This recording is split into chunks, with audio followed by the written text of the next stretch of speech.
I wouldn't buy this camera anymore. I wouldn't get it. It's the GoProMax 360. It's a 360 camera, which means it's got a lens on the front and a lens on the back, and it creates monoscopic or spherical pictures. Essentially, it's going to take a picture that way and a picture that way with a really wide angle, 180 degrees up and down, front and back. It's going to stitch them together to create one big, long, nearly kind of panoramic picture. But when you open that in specific software, it creates the spherical view. Now, you probably know that if you're watching this video and you're after one of these types of cameras. I initially got this because that's what I wanted to do. I wanted 360 images so that I could put them into virtual worlds or just use them in software that you can kind of move around and interact with. So this was the first thing that I went for, and mainly because I've got a load of GoPros. Now, who hasn't got a GoPro? Probably most people, definitely people my age. GoPro was the action camera to get, but it's not like if you've got Nikon and Canon, you don't need to have any kind of mounts there.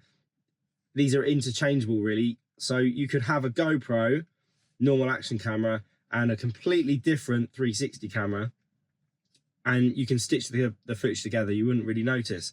But because I had the GoPros, this is what I went for. I went for the GoPro version.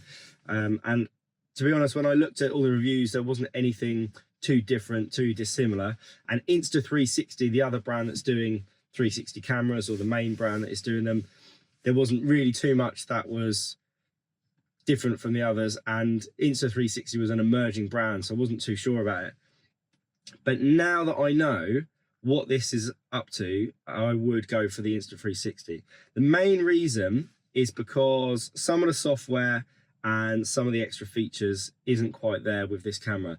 So I actually, after buying this, I got the X2, the Insta360 X2, and I got that camera because it was the relatively cheapest one on the go at that time, but that did live streaming 360. And that's something that after I knew this didn't do, suddenly that was a really good thing that I wanted to try out.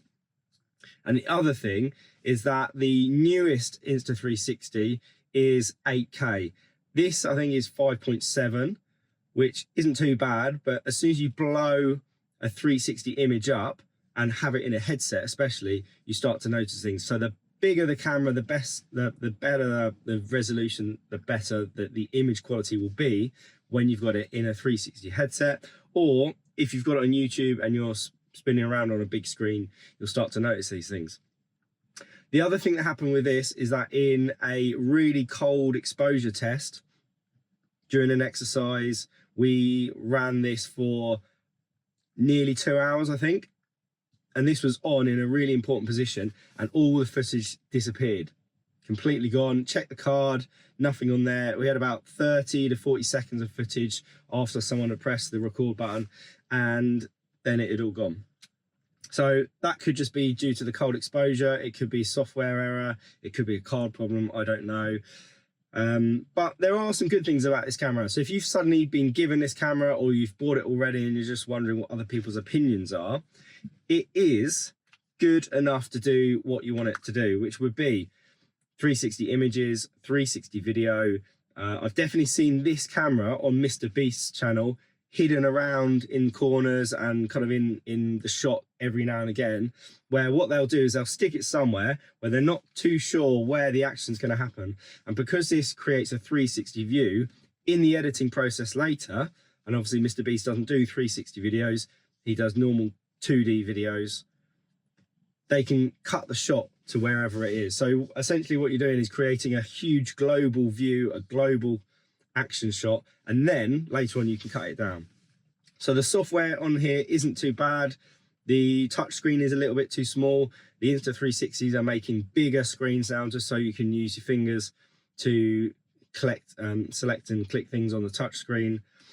It's relatively rugged. I don't put it in any bigger housing. I don't put the sticky lens covers over because I want to have as good a quality as possible.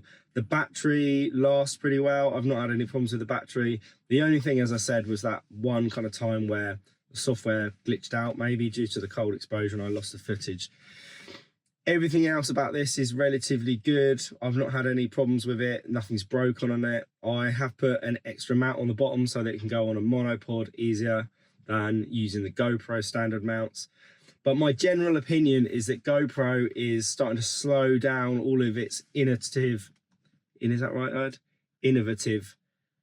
efforts. And Insta360, we've got the Go 3S and some of the other cameras, the X4, which is 8K. All these other cameras are starting to pop up now. So my personal opinion is that I would move away from GoPros and start going towards Insta360.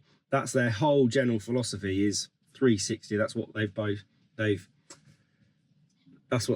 based most of their kind of innovation and new items on. And definitely things like the Pro 2 and the Titan are some amazing cameras that I'd love to go and have a look at. So all in all, if you've got this, it will still work, it will still do its job. I've not had too many problems with it. Everything's rugged and works well and waterproof on it. But if you're gonna buy a 360 camera, especially for something, I would just move over to Insta360. If you can save up a little bit longer, get the X4. At the time of this video going out, that's the newest, best 360 camera that's relatively cheap on the market. Not quite a cheap, more kind of consumer based price. So that is okay, but if you can move up to the X4, that's what I would do. Right, see you soon.